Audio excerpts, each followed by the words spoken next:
Hello hi guys, welcome back to my YouTube channel shiny world. ఈరోజు నేను మీ అందరికీ ఎంతో డిఫరెంట్గా ఉండే కర్రీ ఒకటి చూపించబోతున్నాను. దానికన్నా ముందు నా ఛానల్ని సబ్స్క్రైబ్ చేయండి. అండ్ పక్కననే బెల్ ఐకాన్ మీరు నొక్కినట్లయితే నేను ఏ వీడియో చేసినా మీకు నోటిఫికేషన్ అయితే వస్తుంది. చూస్తున్నారు కదా, బీరకాయ. సో బీరకాయతో మనం ఎన్నో వెరైటీస్ చేసుకోవచ్చు. సో ఫస్ట్ అయితే ఈ వెరైటీ అయితే చూపించేస్తున్నాను. బీరకాయ మెత్తల కర్రీ అనమాట. సో డ్రై ఫిష్ అంటారు కదా, అదనమాట. సో ఈ కాంబినేషన్ ఎవరికైనా తెలుసా? తెలిస్తే కామెంట్ చేయండి. అండ్ కర్రీ ఎలా ఉంటుందో కూడా మీరు కామెంట్ చేస్తే మిగతా వాళ్ళకి హెల్ప్ అవుతుంది కదా. తెలియని వాళ్ళు వీడియో మొత్తం చూసేయండి.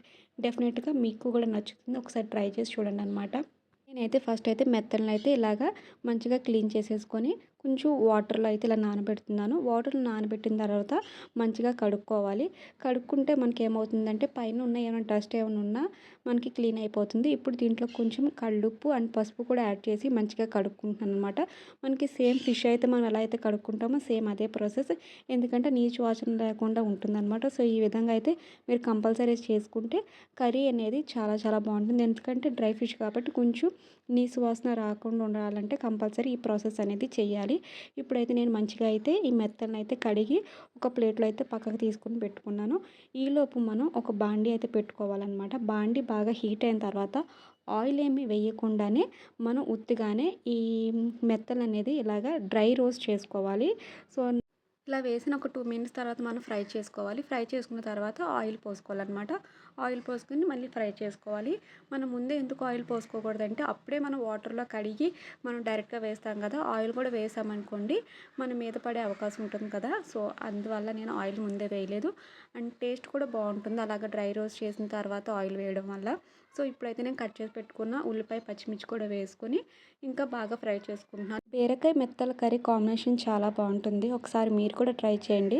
ఇప్పుడు నేను టేస్ట్కి తగ్గట్టు సాల్ట్ అయితే యాడ్ చేస్తున్నాను. సాల్ట్ కూడా యాడ్ చేసిన తర్వాత కొంచెం సేపు ఫ్రై చేసుకోవాలి. దాని తర్వాత మనం కట్ చేసి పెట్టుకున్న ఈ బీరకాయ ముక్కలు కూడా నేను దీంట్లోకి అయితే వేస్తున్నాను. దానికన్నా ముందు బీరకాయ ముక్కలను అయితే ఈ విధంగా అయితే మనం క్లీన్ చేసుకోవాలి. క్లీన్ చేసుకున్న వాటిని ఇలాగ మనం బాండీలో వేసేసుకుంటామే.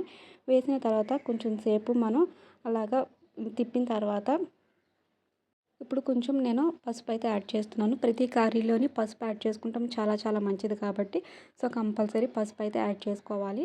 సో పసుపు కూడా యాడ్ చేసుకున్న తర్వాత నేను కొంచెం సేపు అయితే మగ్గనిస్తాను ఈ కర్రీని. అప్పుడే బాగుంటుంది కర్రీ అనేది, టేస్ట్ కూడా చాలా బాగుంటుంది.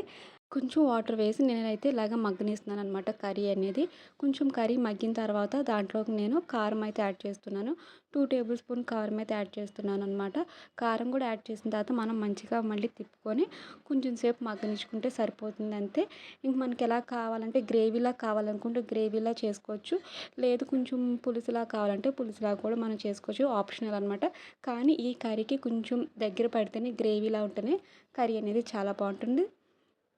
దీంతో పాటు నేను బీరకాయ తొక్కల పచ్చడి కూడా చేశాను. ఆ వీడియో కూడా లింక్ అనేది డిస్క్రిప్షన్లో ఇస్తాను, ఒకసారి చూసేయండి. అండ్ ఫైనల్గా కర్రీ అయితే రెడీ అయిపోయింది. సో నా ఛానల్ నచ్చితే నా ఛానల్ సబ్స్క్రైబ్ చేయండి అండ్ అందరికీ షేర్ చేయండి.